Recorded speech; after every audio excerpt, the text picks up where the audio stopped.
This Winnetonka meet is one of the best events in this region of the United States, with 23 teams representing 3 different states. It's the perfect stage for the return of Miller Sipes. The Staley High School senior comes in ranked 14th in the nation at 144 pounds. He's got a target on his back. He's the guy, and people want to try to knock the guy off. It was an unimaginable pain. Miller missed all of last season with a severely torn labrum. He ended up having 12 anchors put into his shoulder. And tonight's tournament will be his return to action.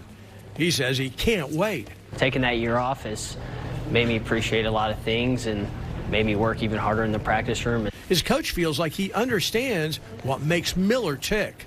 He doesn't really enjoy winning. He just hates losing. I think I work harder than most people on earth, whether that be in school, in practice, honestly anything. And his goal is to continue his wrestling at the Air Force Academy, where he wants to be a pilot.